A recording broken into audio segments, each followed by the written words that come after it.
안녕하십니까. 사회과학대학 정치외교학부 이사학번 이기람입니다. 반갑습니다.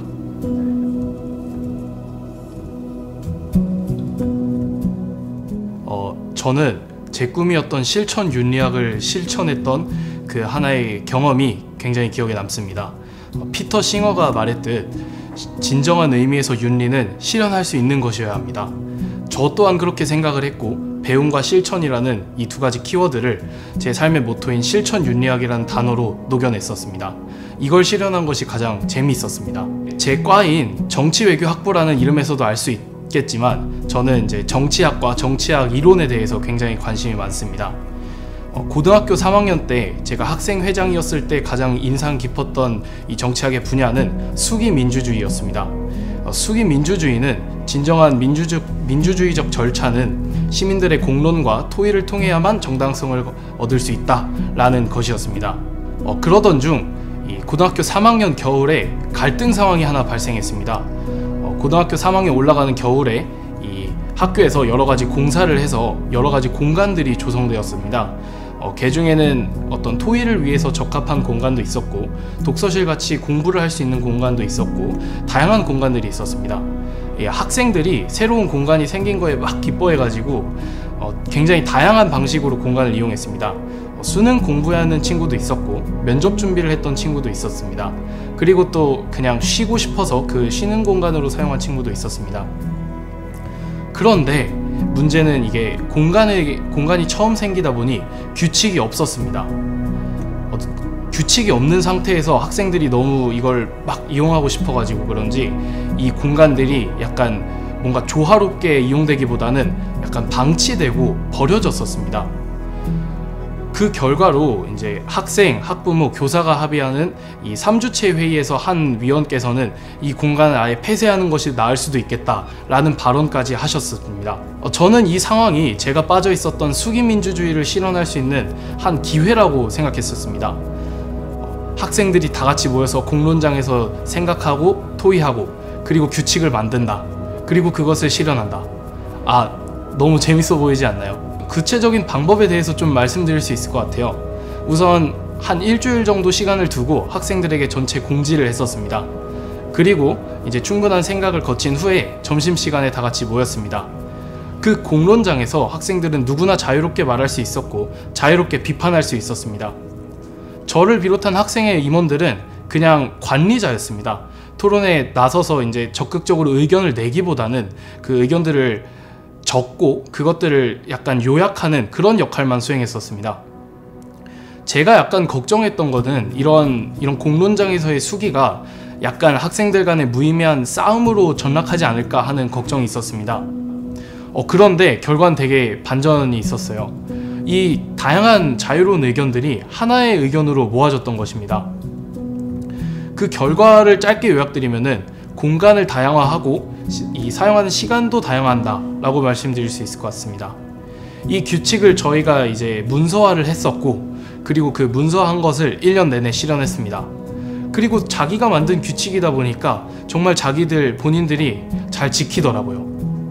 지금 생각해보면 사실 이 활동이 완전한 수기민주주의라고 생각하진 않아요. 약간 좀 절차적인 하자들도 많죠. 그리고 심지어는 제가 이 활동을 너무 열심히 해서 그런지 담임선생님께 너 공부 안 하고 왜 이것만 하냐 라는 말씀도 들었습니다. 그런데도 저는 이 활동이 있었기 때문에 대학에 올 수 있었다고 생각해요. 단순한 하나의 실험에 불과한 게 아니라 제 신념과 가치관을 확인할 수 있었던 그러한 기회였거든요. 저는 단순히 그렇게 지식을 습득하는 존재로 멈추기를 원하지 않았습니다. 내가 배운 지식을 실현하는 그런 적극적인 사람이 되기를 원했습니다. 그 과정에서 볼 수 있었던 것이 실천 윤리학과 제가 했던 이 활동이었던 것 같습니다. 그리고 또 좋았던 거는 이 활동이 무엇보다 가장 재밌었던 것이었습니다.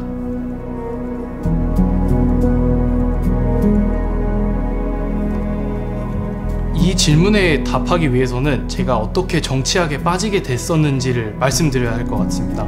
사실 제가 처음부터 고등학교 입학할 때부터 정치학에 막 엄청 깊게 빠져 있진 않았습니다. 사실 처음부터 좋아하던 거는 역사랑 철학이었어요. 먼저 역사 같은 경우에는 제가 외할아버지가 들려주시는 역사 이야기에 푹 빠졌었습니다.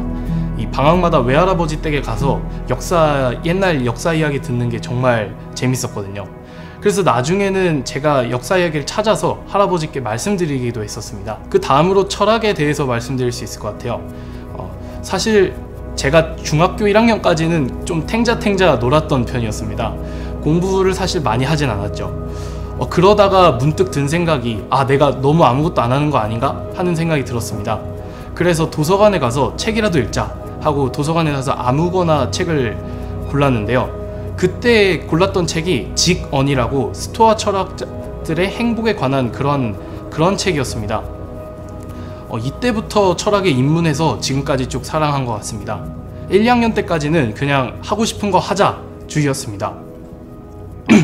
조금이라도 재밌어 보이고 흥미로워 보이는 것들을 제가 골랐습니다. 일례로 저는 이제 동아시아 국제 질서와 그 관계의 변화 양상에 대해서 알아보고 싶어서 세계사라는 과목을 수강을 했고, 그리고 제가 운과 사회적 분배라는 주제를 통해서 그런 유의미한 결과를 얻어보고 싶어가지고 확률과 통계라는 과목을 고르기도 했습니다. 좀 약간 인상 깊을 만한 것은 생명과학 1을 수강했다는 사실입니다. 1학년 때 과학탐구 실험에서 제가 인간의 이성은 뇌의 어느 부분에 실존하는가 라는 주제로 탐구를 했었습니다. 그때부터 약간 철학과 연관된 약간 생명과학, 뇌과학에 좀 빠졌던 것 같습니다. 그래서 생명과학 1을 수강했었고, 그 과목에서는 유전과 지능이라는 주제로 탐구를 해보기도 했었습니다. 이렇게 쭉 하고 싶은 거 하다 보니까 운명의 상대로서 정치학을 만났습니다. 2학년 때 들었던 생활과 윤리 과목에서 미국의 정치 철학자인 존 롤즈를 다뤄본 적이 있습니다. 이것도 그냥 하고 싶은 것대로 탐구하다 보니까 좀 깊게 탐구하게 됐더라고요. 약간 운명이었지 않나 싶습니다. 제가 좋아하는 역사와 철학, 그리고 그것을 실현하는 것까지 담은 것이 정치학과 정치 철학이라고 생각했거든요. 이 롤스에 2학년 때 입문한 이후로 저는 이 정치학에 관련된 과목들을 많이 들으려 했습니다. 정치학 법 같은 과목이 그 예시라고 할 수 있겠죠. 하지만 그렇다고 제가 3학년 때 1, 2학년 때의 모토였던 하고 싶은 것 하자를 버린 것은 아니었습니다. 일례로 화법과 작문 3학년 때 들었던 화법과 작문 시간에서는 칸트의 의무윤리를 기반으로 국어의 존칭 문화에 대해서 살펴보기도 했습니다. 그리고 또 3학년 때의 세계지리 과목에서는 이 중국의 역사적인 발전 과정과 지리적 확대에 대해서, 그리고 그 국제적 영향력 행사에 대해서도 살펴보기도 했습니다.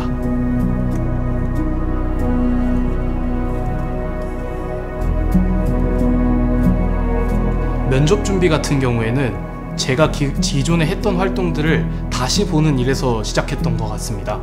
제가 면접 준비를 하면서 가장 먼저 했고 가장 많이 했던 활동이 이 생활기록부, 제가 했던 활동들을 다시 읽어보는 것이었습니다. 너무 많이 읽어서 그런지 제가 일주일에 한 2-3번 정도는 새로 뽑아달라고 말씀드렸던 것 같아요. 제가 기존에 이제 이 활동들을 했을 당시에 제가 기록해놨던 그런 문서들, 그런 활동 문서들을 다시 보는 일과 동시에 그것들을 새로 나의 글로 써보는 일 또한 했습니다. 이 새롭게 글을 쓸 때는 이 3가지를 목적으로 썼었습니다. 우선 내가 이 활동을 왜 했었는가를 썼고, 그리고 이 활동을 어떻게 했는가를 썼으며, 이 활동의 결과 나는 어떻게 바뀌었는가를 써봤습니다. 약간 좀 당연한 이야기라고도 생각할 수 있을 것 같아요. 하지만 그럼에도 가장 중요하다고 생각했던 게 이거였기 때문에 꼭 글로 다시 정돈해보는 것을 추천드립니다. 그리고 모의 면접에 대한 이야기도 빼놓을 수 없을 것 같습니다. 우선 제 모의 면접은 학교 선생님들과 하는 데서 시작했었습니다. 1대1로도 해보고 1대4로도 해봤습니다. 그런데 가장 도움이 많이 되었었던 거는 교육청의 이한규 진학전문 지원관님과의 모의 면접이었습니다. 제가 정치 철학, 정치 이념에 대해서 굉장히 관심이 많은데요. 공교롭게도 이한규 지원관님께서도 이 부분을 전공하셔가지고 제가 보다 깊은 식견을 가질 수 있게 도와주셨고, 보다 많은 생각을 할 수 있게 도와주셨습니다. 그렇게 이한규 지원관님과 면접을 계속 하다가 이한규 지원관님께서 말씀해 주신 말이 있습니다. 내가 이제 해줄 수 있는 것은 다 했다. 다른 분들한테 가서 면접 지도를 받아봐라. 다양한 사람은 너를 다양한 맥락에서 조명해 볼 수 있다. 그런데 같은 사람이 너를 계속 보는 거는 의미가 없다. 저는 이 말이 이 면접 준비 모의 면접의 핵심이라고 생각합니다. 그래서 저는 이 말을 듣고 굉장히 다양한 방식으로 면접 준비를 하려고 노력을 했어요. 일례로 면접을 대상을 기존의 학교 선생님들만 했었는데 이제 부모님이나 친구들까지도 면접관으로서 포섭해 봤습니다. 그리고 또 다양한 환경에서 해보기도 해봤습니다. 넓은 공간에서도 해봤고 좁은 공간에서도 해봤습니다. 온도를 춥게도 해봤고 덥게도 해봤습니다. 이런 다양한 맥락에서 조명해 본 것이 굉장히 긍정적으로 영향을 준 것 같습니다.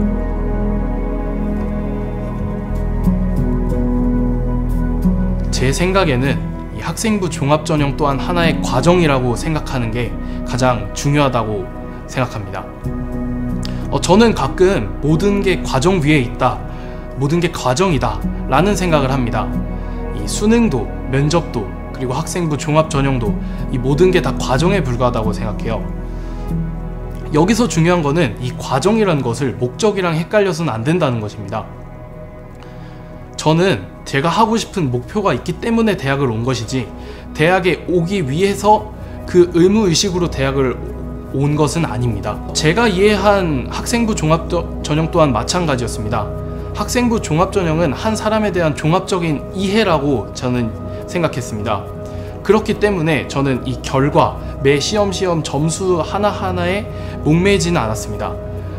다만 제가 신경 썼던 것은 내가 이걸 통해서 어떻게 나아질 수 있는가, 그리고 그 성장 과정은 어떠했는가, 이 과정에 대해서 집중을 했었습니다. 이러한 것을 위해서는 하고 싶은 걸 해보고 다양한 것들을 해보는 게 가장 중요하다고 생각해요. 다양한 맥락과 다양한 환경에 부딪혀보는 게 내 성장과 내 발전에 가장 큰 도움을 줄 것입니다. 이것은 좀 단순하게 이 공부, 점수만을 위한 그러한 성장과는 매우 크게 구별된다고 생각합니다. 내가 얻을 수 있는 깊이 또한 매우 다르다고 생각해요. 이 지점에서 도움을 줄 수 있는 게 독서라고 생각합니다. 조금 속된 말로 말하면은 가성비라고 표현할 수 있을 것 같아요. 사실 제가 뭔가 직접 경험하고 직접 체험하는 것은 굉장히 어려운 일입니다. 지금 당장 외국의 역사를 탐방하기 위해서 그리스의 아크로폴리스를 방문하긴 참 힘들죠. 그런데 책은 이걸 해결해 줍니다. 책은 공간적 제약을 돌파합니다. 지금 미국에서 어떤 변화가 일어나는지도 알 수 있습니다. 또한 시간적 변화도 해결해 줍니다.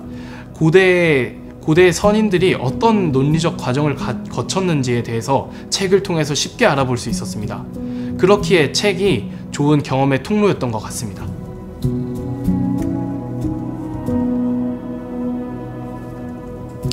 제가 지금까지 좀 무거운 말들만 많이 해서 그런지 학교의 좀 좋은 점들에 대해서 말씀드리고 싶습니다. 우선 사람들에 대해서 말씀드릴 수 있을 것 같아요. 고등학교까지는 솔직히 좀 폭 넓고 깊은 인간관계를 형성하기는 어려운 시기라고 생각합니다. 아무래도 입시라는 이런 눈앞에 위기 상황이 있으니까 그런 것 같습니다. 하지만 대학은 다릅니다. 이 다양한 관심사를 가지고 다양한 성장 배경에서 커온 우리 같은 과 친구들, 그리고 나와는 다른 관심사를 가지고 있는 다른 단과대, 다른 학과의 그런 학우들, 이러한 사람들과 정말 많이 교류할 수 있습니다. 저는 이 똑똑한 사람들이랑 정말 많은 데서 교류를 해봤습니다. 각종 행사들도 있었고 교양 과목들도 있었습니다. 이렇게 좀 좋은 사람들을 많이 만날 수 있었던 게 되게 좋았던 것 같아요. 그리고 또 다른 한 가지로는 이 공부하는 거에 대해서도 말씀드릴 수 있을 것 같아요. 물론 대학 강의도 재밌습니다.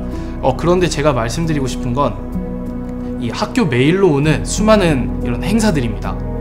학교 메일을 만들면은 하루에 10개 넘게씩 다양한 이벤트들이 이 공지로 옵니다. 저는 이 중에서 제가 관심 있는 것들을 찾아서 들으러 가요.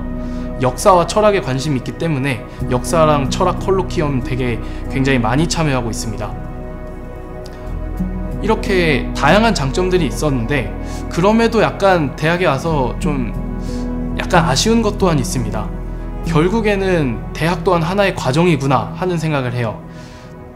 서울대에 왔다고 해서 뭔가 내 인생이 뚜렷해지거나 엄청 확고해졌다는 생각을 사실 받지는 못했습니다. 그럼에도 대학이 가진 이점이 엄청 크다고 생각해요. 대학은 이 뚜렷하지 않은 것을 뚜렷하게 만들 수 있는 잠재력과 그 가능성을 가지고 있기 때문입니다. 저는 이 모든 것들을 이 영상을 보신 여러분들과 함께 하고 싶습니다.